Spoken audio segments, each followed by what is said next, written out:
When launching a new campaign in Google Ads recently, you probably stumbled upon this new campaign type right here called Demand Gen. It's a very, very new campaign type that replaces discovery ads in all Google Ads accounts. Many of our clients have access to that already. If you don't, then it's just a matter of time and it will most likely come within the next 1 or 2 weeks. And in this video, I want to give you an overview on how Demand Gen works, what it is, some best practices after some, very, very early tests. We're by no means super advanced with that yet because it's so brand new, but I can definitely tell you a thing or two about how to get the most out of it. So with that being said, let's get right into it and talk about the new Demand Gen campaign type.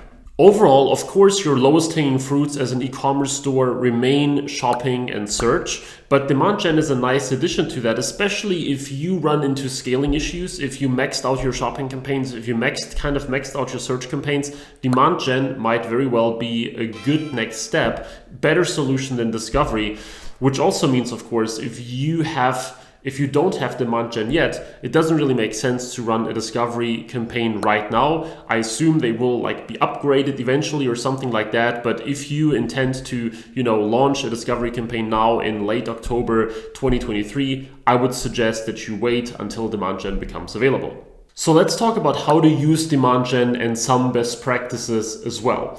First of all, you should only use Demand Gen if you really have some high quality assets, meaning images and videos. Videos not being completely mandatory here, that you have crazy good assets, but you really need great image assets. So don't think that with a typical average product and average white background images, you can really leverage Demand Gen and expect a lot of sales from it. Some of our clients have amazing asset libraries with hundreds or thousands of high quality image assets, and those are the cases where Demand Gen can really work well for you, because of course when you target people based on their behavior, the audience they belong to, etc., you need great assets to convince them to buy in the first place. Another great thing about Demand Gen is that it now uses full-scale lookalike audiences. So you probably know lookalike audiences from Facebook, where you have a seed audience and then you create new audiences based on that seed audience, like the 2.5%, the 1%, 2%, 10% of people that are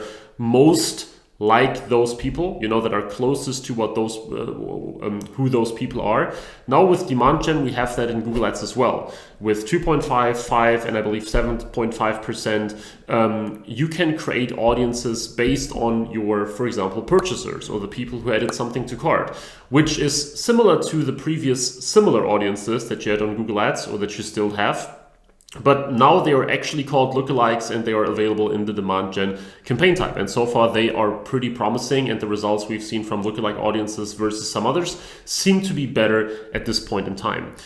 Now, when it comes to running Demand Gen campaigns, there are a few best practices, as I said, based on our, low spend, I would say, in Demand Gen at this point, but across multiple accounts. First of all, I recommend to not really use Demand Gen with much less than $100 per day in budget, okay? So just as PMax, Demand Gen certainly requires some budget to work with. You can imagine it has to be optimized, it has to reach the right people, it has to find the perfect audience within your audiences, it has to distribute your products, etc. So going with $20, $30, I don't think I would do it. And also, you have to ask yourself, you're running Demand Gen campaigns likely because you want to scale your account, which means that if you are in a stage where you want to use Demand Gen, you probably should be able to easily spend $100 per day in the first place, right? So $100 per day is a good idea as a starting budget, I would say. When I look across our clients, we're using starting budgets between $100 and $400 per day. So even with our large clients, we're still pretty small here because we want to test the waters, but that's what I would certainly recommend.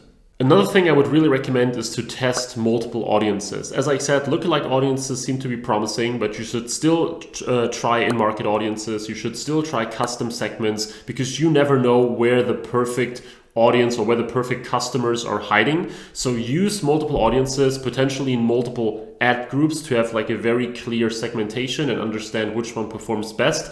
But it's absolutely something you should do.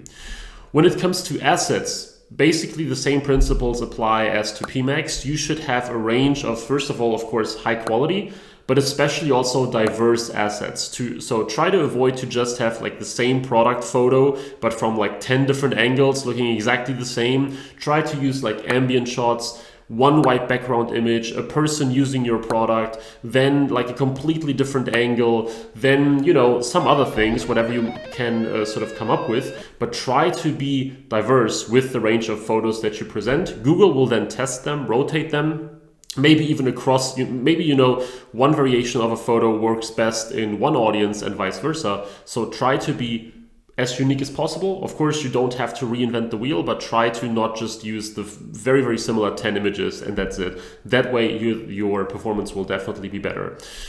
When it comes to the lookalike audiences, I recommend to always start with the most narrow one, the 2.5% one. If you want to scale and if you have a high budget, of course, you can use multiple of them right away. But if you have like a limited budget and you want to focus on the most relevant people, build a lookalike audiences based on your purchase, based on your customers, right? 2.5%, that will be quite limited and quite small. But if you only spend a low budget per day anyway, that's your safest bet and your highest chance of actually reaching people that are somewhat likely to buy, right? So that is very, very important.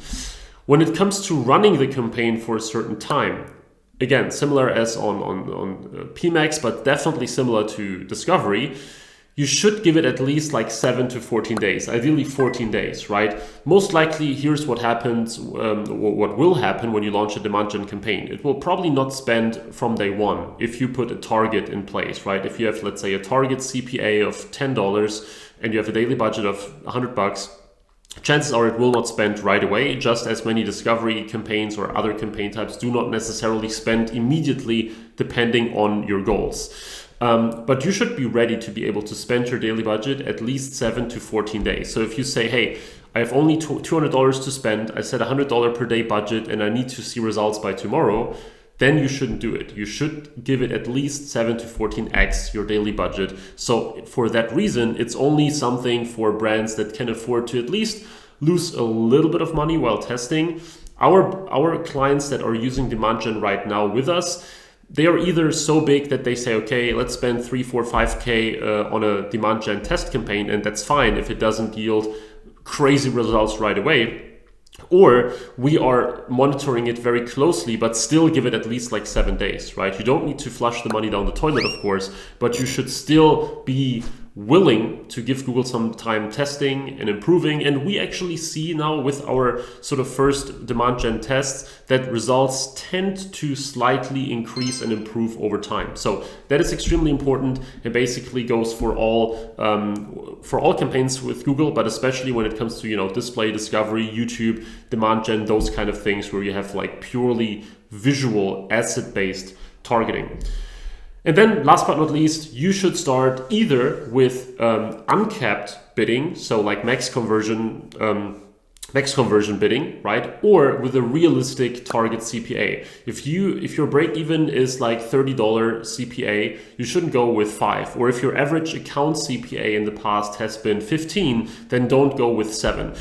Use a realistic target CPA. Ideally, you use your average account target and put something on top of that. So if your average account CPA is $20, then go with like 23, 25, something like that, just to give it a little more wiggle room. But don't be too strict or it will not spend at all. Or if your targets are way too unrealistic, then it's very unlikely that you will get that performance in the first place. So people think, okay, if I put a target of $10, and that makes, the campaign wildly profitable if it hits that target, but it's very unrealistic.